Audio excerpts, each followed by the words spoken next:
Selamat pagi, kami dari kelompok 5 praktikum pemisahan difusional yang beranggotakan Refki Alvaris 121, 180, 180, dan saya sendiri Fairuz Zainur Raffi 121, 180, 181. Di sini kami akan menjelaskan praktikum mengenai cooling tower atau yang disebut dengan bahasa Indonesianya adalah menara pendingin. Di mana sebuah sistem menara pendingin ini sangatlah penting dalam sebuah industri karena mampu menghitung penggunaan efisiensi sebuah energi, kemudian dampak dari sebuah industri tersebut, serta bahan-bahan yang akan digunakan dalam sebuah industri tersebut. Jadi cooling tower ini merupakan sebuah sistem yang pas untuk mencari hal-hal tadi. Kemudian tujuan dari percobaan cooling tower ini mempelajari karakteristik menara, yaitu NTU, di mana NTU ini adalah bilangan transfer, bisa berupa transfer panas ataupun transfer massa secara unit keseluruhan dari sebuah menara. Kemudian ada faktor bahan isian,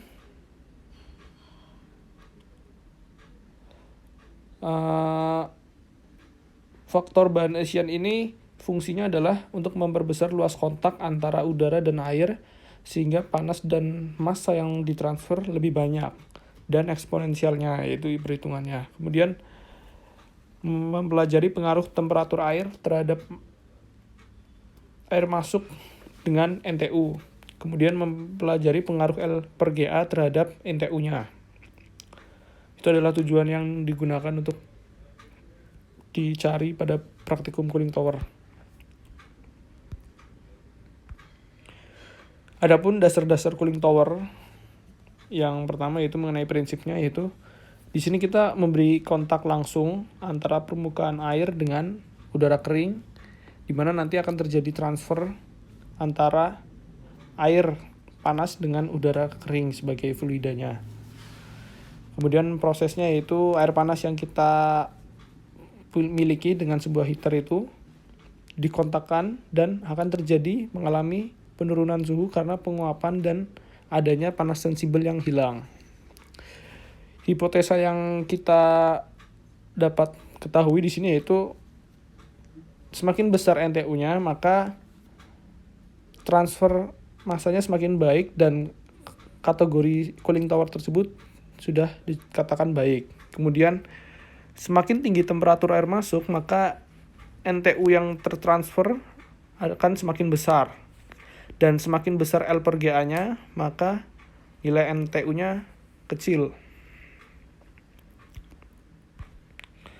Adapun faktor-faktor dari cooling tower, di mana yang secara fisik kita dapat ketahui yang pertama yaitu kecepatan aliran air. Semakin besar flow rate masuk, maka semakin besar beban pendinginnya. Jadi aliran air itu ketika akan masuk menara juga mempengaruhi. Kemudian kecepatan aliran udara, di mana semakin besar aliran udara itu ke dalam menara, maka pendinginan akan semakin cepat. Kemudian yang ketiga itu perbandingan distribusi air dan udara, di mana perbandingan ini harus balance, harus seimbang, sehingga dapat ditemukan perhitungan ataupun hasil yang efisien.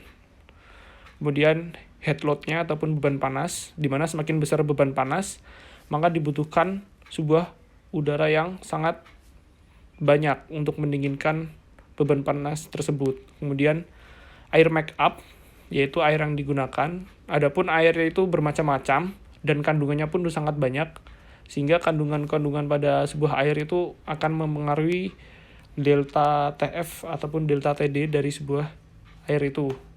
Sehingga pemurnian air di sini justru akan sangat berpengaruh pada kecepatan pendinginan tersebut. Itu yang secara fisik. Kemudian adapun yang secara reaksi, yang pertama adalah lingkungan. Seperti udara yang digunakan pendingin itu memiliki pengaruh terhadap sekitar. Sebagai contoh adalah udara pada dataran tinggi dan udara pada dataran rendah. Kemudian prosesnya yaitu sebagai contoh di sini adalah maintenance alat-alatnya, karena tidak jarang beberapa alat-alat itu justru akan rusak karena adanya korosi dari penggunaan cooling tower yang secara kontinu. Kemudian yang ketiga adalah bahan kimia.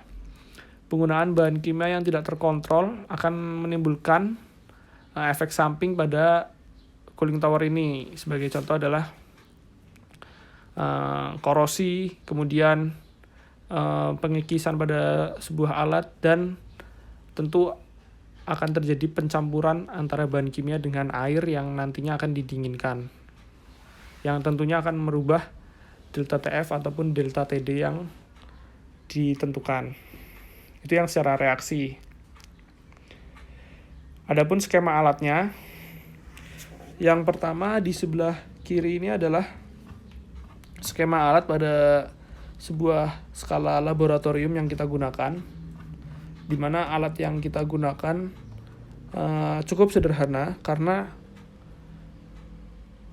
dan relatif kecil, karena untuk skala laboratorium ini hanya untuk digunakan untuk ruang lingkup yang kecil, tidak seperti pada sebuah industri di mana ada tangki air panas, pompa, kran, kemudian ada menara kolom, tangki air pendingin, ada baskom, kompor, blower, dan ada juga suhu-suhu ataupun titik-titik yang kita ketahui sebagai suhu kering dan suhu basah. Kemudian pada skala industri, yaitu cooling towernya ada yang sebelah kiri adalah yang menara pendingin secara natural draft, dan yang sebelah kanan adalah yang secara mekanik. Untuk lebih lanjutnya kita bisa pahami di sebuah jurnal ataupun makalah. Adapun T-wet dan T-dry di sini adalah yaitu sebagai suhu bola kering dan sebagai suhu bola basah. Di mana T-wet adalah temperatur yang dicapai oleh sebuah sejumlah kecil cairan yang menguap dalam sejumlah besar campuran gas yang tidak jenuh, dan T-dry adalah temperatur yang ditunjukkan oleh termometer yang ditempatkan dalam campuran gas uap.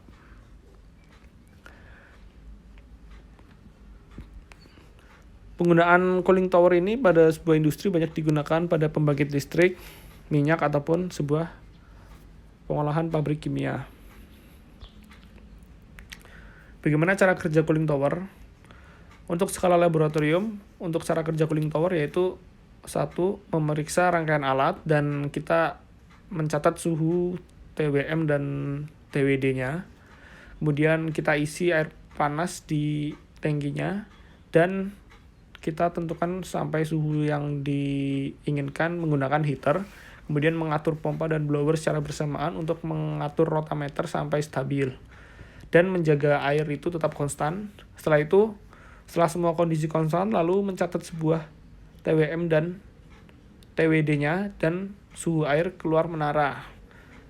Dan ketika proses itu berlangsung, tentu akan terjadi penurunan suhu dari kalori yang dilepaskan dan terjadi kenaikan suhu pada fluida yang menyerap kalori tersebut. Kemudian yaitu mengulangi langkahnya dengan variasi suhu tangki air panas, lalu mengulanginya dengan variasi suhu masuk menara pendingin. Adapun data yang kita peroleh di sini ada 2 percobaan, yaitu percobaan pertama yaitu variasi laju alir masuk menara. Jadi aliran masuk menaranya itu sangat bervariasi dan pada suhu menaranya yang konstan, di mana kita ketahui ada suhu air masuknya itu konstan 43,1 derajat Celcius dan suhu aliran airnya ada 1,2 feet kubik per menit, 1,7, 2,2, 2,7. Kemudian kita juga dapat mengetahui percobaan kedua yaitu variasi suhu air masuk menara. Jadi suhu air masuk menaranya itu kita variasi, namun laju alir air masuk menaranya konstan yaitu 1,7 feet kubik per menit.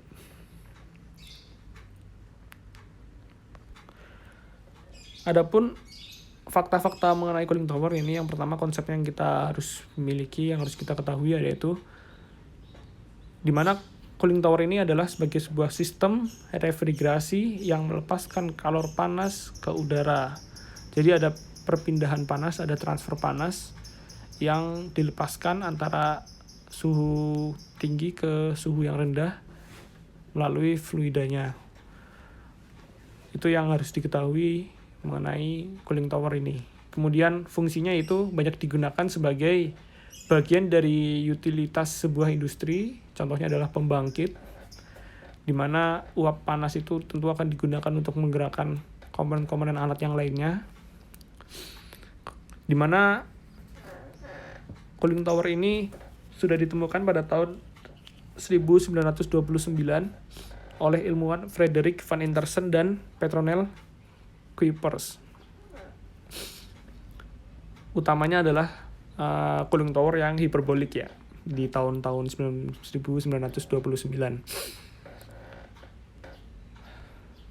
Sekian penjelasan singkat mengenai cooling tower. Kurang lebihnya mohon maaf. Semoga bermanfaat bagi semua dan jangan lupa untuk stay home di rumah. Terima kasih. Selamat pagi.